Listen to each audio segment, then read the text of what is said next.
باللہ من الشیطان الرجیم بسم اللہ الرحمن الرحیم۔ اللہ رب العزت نے اپنی رسی کو مضبوطی سے تھامنے کا حکم دیا ہے۔ حبل اللہ، اس سے مراد قرآن پاک ہے۔ کل حدیث عرض کی تھی، اس میں بھی اسی بات کا ذکر تھا، اور حضرت عبداللہ ابن مسعود رضی اللہ تعالی عنہ نقل کرتے ہیں کہ اللہ تعالیٰ کی کتاب یہی اللہ تعالیٰ کی رسی ہے جو آسمان سے زمین تک دراز کی گئی ہے۔ چنانچہ جو بھی اس سے وابستہ ہو جائے گا، اللہ رب العزت اس کو کامیابیوں سے مالا مال فرمائیں گے۔ اور حضرت عبداللہ ابن مسعود رضی اللہ تعالی عنہ سے ہی دوسری ایک حدیث منقول ہے جن میں وہ فرماتے ہیں کہ القرآن هو حبل اللہ، کہ قرآن یہی اللہ کی رسی ہے۔ اور دوسرا جملہ ذکر فرماتے ہیں والنور المبین، کہ قرآن پاک واضح بیان کرنے والا نور ہے، روشنی ہے۔ اور خود قرآن پاک میں بھی نور المبین اور نور سے قرآن پاک کو تعبیر کیا ہے۔ وَأَنزَلْنَا إِلَيْكُمْ نُورًا مُبِينًا، کہ ہم نے تمہاری طرف ایسا نور اتارا ہے جو واضح طور پر بیان کرنے والا ہے۔ اس سے مراد بھی قرآن پاک ہے کہ اللہ رب العزت نے اتارا جو واضح طور پر بیان کرنے والا ہے۔ اور قرآن پاک کو شفاء النافع بھی کہا گیا ہے کہ یہ نفع بخش شفا ہے۔ فیہ ہدی و شفاء، کہ اس میں اللہ نے ہدایت بھی رکھی ہے اور شفا بھی رکھی ہے۔ شفا کے حوالے سے ایک آدھ ضمن میں بات عرض کر کے ہم اپنے موضوع کو آگے لے کر چلتے ہیں۔ اس میں تو کوئی شک نہیں ہے کہ قرآن پاک میں اللہ تعالیٰ نے شفا رکھی ہے۔ روحانی امراض کے لیے بھی شفا رکھی ہے، اور جسمانی امراض کو بھی شفا اس سے حاصل ہوتی ہے۔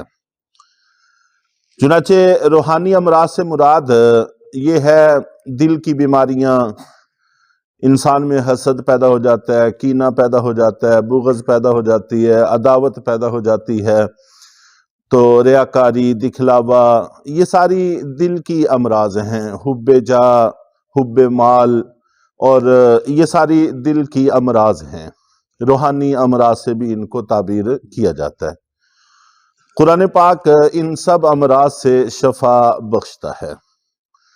اور جسمانی اعتبار سے ہمیں کوئی تکلیف پہنچتی ہے تب بھی ہم قرآن پاک پڑھ کر اپنے اوپر پھونکتے ہیں، دم کرتے ہیں، یا کوئی آیت پڑھتے ہیں تو اللہ تعالیٰ ہمارے جسم کو بھی صحت عطا فرماتے ہیں۔ لیکن جو غلطی لگی ہے امت کو، خاص طور پر آج کل کے دور میں، اس کی نشاندہی بڑی ضروری ہے۔ وہ یہ کہ ہمارے ہاں اکثر و بیشتر آپ نے دیکھا ہوگا کہ کئی جگہ پر عاملین بیٹھے ہوئے ہیں، جنوں کا علاج کرتے ہیں، جادو کا علاج کرتے ہیں، تو وہاں پر جو عنوان لکھا ہوتا ہے وہ روحانی علاج کا لکھا ہوتا ہے۔ جنوں کا علاج، جنوں کا تعلق بھی انسان کے جسم سے ہے، نظر کا علاج بھی، نظر کا تعلق بھی انسان کے جسم سے ہے، اس کے علاوہ اور بہت سارے معاملات انسان کے جسم سے ہی وابستہ ہیں۔ تو علاج تو جسموں کا ہوتا ہے اور نام اس کو روحانی علاج کا دیا جاتا ہے، یہ ٹھیک نہیں ہے، یہ بہت بڑی غلطی ہے۔ روحانی علاج خانقاہوں میں ہوتا ہے، صلحاء کے ہاں ہوتا ہے، اور نیک صحبتوں میں ہوتا ہے۔ صحابہ کرام نبی پاک صلی اللہ علیہ وسلم کی صحبت میں آتے تھے تو ان کے دل سنور جاتے تھے، ان کی روحیں سنور جاتی تھیں، ان کا باطن درست ہو جاتا تھا، تو اس کی برکت سے اللہ تعالیٰ ان کے جسموں کو بھی شفا بخشتے تھے۔ تو یہ صحبت سے، نیک لوگوں کی صحبت سے دلوں میں تقوی کا پیدا ہونا، اللہ کا ڈر پیدا ہونا، یہ ساری چیزیں روحانی علاج ہیں۔ اور ہمارے عاملین کے ہاں جہاں پر جادو ٹونے وغیرہ کا علاج ہوتا ہے وہاں پر ایسا کوئی مسئلہ نہیں ہے۔ تو جسمانی علاج کو روحانی علاج کا نام دے کر لوگوں کو غلطی میں رکھنا، یہ بہرحال ٹھیک نہیں ہوا، یہ غلط ہو رہا ہے، اس سے گریز کرنے کی ضرورت ہے۔ علاج کریں، علاج کرنے سے کوئی ممانعت نہیں ہے، لیکن اس کو روحانی علاج کا نام دینا یہ ٹھیک نہیں ہے۔ روحانی علاج دل کی، روح کی علاج کو کہتے ہیں، اور جسمانی علاج جسم کے علاج کو کہتے ہیں۔ جہاں پر جسموں کا علاج ہوتا ہے اس کو جسمانی علاج کا نام دینا تو ٹھیک ہے، روحانی علاج کا نام دینا ٹھیک نہیں ہے۔ تو اللہ تعالیٰ کی رسی سے مراد قرآن پاک ہے، اور ایک مسلم شریف کی حدیث مبارکہ ہے جس میں اللہ کے نبی صلی اللہ علیہ وسلم نے ارشاد فرمایا کہ 3 چیزیں ایسی ہیں جو تم میں تمہارے رب کو بڑی پسند ہیں، بڑی محبوب ہیں، اور 3 چیزیں ہی ایسی ہیں جو تمہارے اندر پائی جاتی ہیں جو تمہارے رب کو ناپسند ہیں اور اچھی نہیں لگتی۔ وہ 3 باتیں جو تمہارے رب کو اچھی لگتی ہیں ان میں سے سب سے پہلی یہ ہے کہ تم اللہ کی عبادت کرو۔ اللہ تعالیٰ کو اپنی عبادت کرنا اچھا لگتا ہے، بھلا محسوس ہوتا ہے۔ نمبر 2 کہ تم اللہ کے ساتھ کسی کو بھی شریک نہ ٹھہراؤ، وہ وحدہ لا شریک ہے، تنہا ہے، اکیلا ہے، اس کے ساتھ شریک نہ ٹھہرانا یہ اللہ تعالیٰ کو بڑا پسند ہے۔ چنانچہ انسان دنیا سے ایمان لے کر چلا جائے اور اللہ تعالیٰ کے ساتھ کسی کو بھی شریک نہ ٹھہراتا ہو، شرک نہ کرتا ہو، تو بخشش کی بڑی سبیلیں نکل آئیں گی، کوئی نہ کوئی راستہ بخشش کا، نجات کا نکل ہی آئے گا۔ اگر خدا نہ خواستہ، اللہ نہ کرے، نامہ اعمال میں شرک نام کی کوئی چیز ہوئی تو پھر بڑی مشکل میں پھنس جائیں گے۔ اور تیسری بات جو اللہ کو اپنے بندوں میں بڑی پسند ہے، اچھی لگتی ہے، بھلی لگتی ہے، وہ یہی ہے کہ تم اللہ کی رسی کو مضبوطی سے تھام لو اور آپس میں تفرقہ نہ ڈالو، اتفاق سے رہو، صلح و صفائی سے رہو، نہ چھوٹی سطح پر نہ بڑی سطح پر کسی اعتبار سے انتشار نہ ہو۔ تو یہی انتشار ہے کہ آج اتنی بڑی امت مسلمہ کے ہوتے ہوئے جہاں بھی مسلمان پٹ رہے ہوں، باقیوں کے پاس سوائے خاموشی کے کوئی چارہ ہی نہیں ہے، کوئی راستہ ہی نہیں ہے۔ یہ اسی تفرقہ اور انتشار کی وجہ سے ہے۔ اگر اتفاق ہوتا اور یہ انتشار نہ ہوتا تو کبھی بھی ایسا نہ ہو سکتا۔ چنانچہ جب تک خلافت قائم رہی ہے تب تک کسی جگہ پر بھی ایسا نہیں ہو سکا۔ تو بہرحال اس وقت ہمیں یہ بات سہنی پڑ رہی ہے، تو اللہ تعالی ہم سب کو سمجھ عطا فرمائے۔ اور پھر فرمایا کہ جو 3 چیزیں اللہ کو پسند نہیں ہیں ان میں سے ایک کثرت سے سوال کرنا، بیہودہ سوالات، بے مقصد سوالات۔ چنانچہ بہت سارے لوگوں کے فون بھی آتے ہیں، ویسے بھی ملاقات کے لیے آتے ہیں یا کہیں جانا ہوتا ہے، تو ایسے سوالات کرتے ہیں کہ جن کا ہماری عملی زندگی سے دور دور کا کوئی ناطہ نہیں ہے، کوئی تعلق نہیں ہے۔ تو اگر وہ چیزیں ہمیں معلوم نہ بھی ہوں تو اس سے کوئی فرق نہیں پڑتا، تو لیکن پھر بھی ہم سوالات کرتے ہیں۔ تو یہ بے مقصد سوالات، فضول سوالات، ان سے یہ چیز اللہ کو پسند نہیں ہے، اللہ تعالیٰ اس کو پسند نہیں فرماتے۔ ہاں کوئی بات عملی اعتبار سے سمجھنے کی ہے وہ پوچھنا چاہیے، یہ بات اچھی ہے۔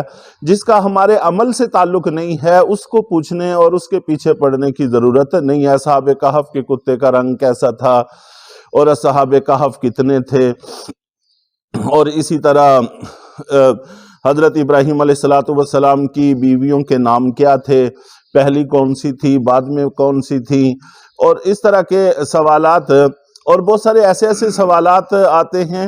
تو ابھی کچھ دنوں پہلے کی بات ہے، ایک جگہ سے فون آیا اور وہ بالکل غیر آباد شدہ علاقے میں رہتے ہیں، تو وہ کہنے لگے کہ آج کسی نے ہم پر بڑا سخت سوال کیا ہے اور شام تک کا ہمارے پاس وقت ہے، آپ نے ضرور ہمیں بتانا ہے کہ وہ کون سا بادشاہ ہے جس نے پوری دنیا پر حکومت کی ہے۔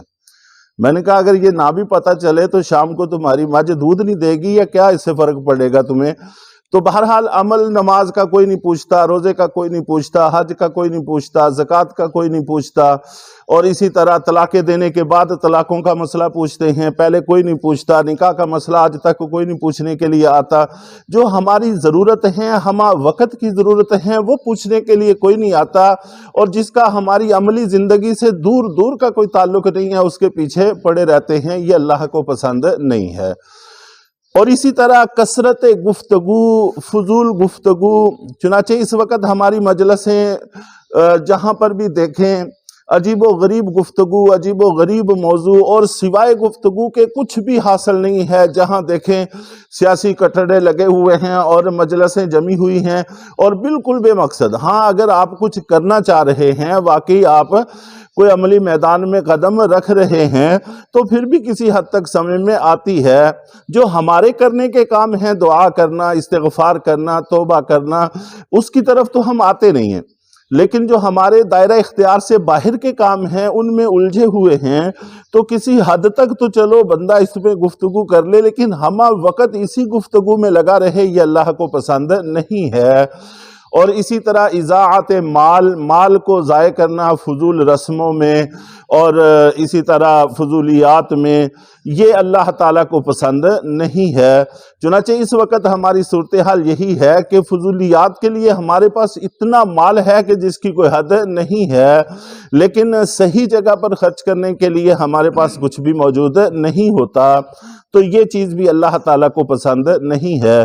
تو بہرحال اللہ کے نبی صلی اللہ علیہ وسلم کا فرمان ہے کہ 3 چیزیں پسند ہیں، ان میں سے ایک چیز اللہ کی رسی کو مضبوطی سے تھامنا، یہ اللہ کو بہت پسند ہے، اس کی وجہ سے باقی چیزوں کا ذکر ضمن میں آ گیا۔ اللہ تعالی ہم سب کو یہ چیزیں اپنانے کی توفیق عطا فرمائے۔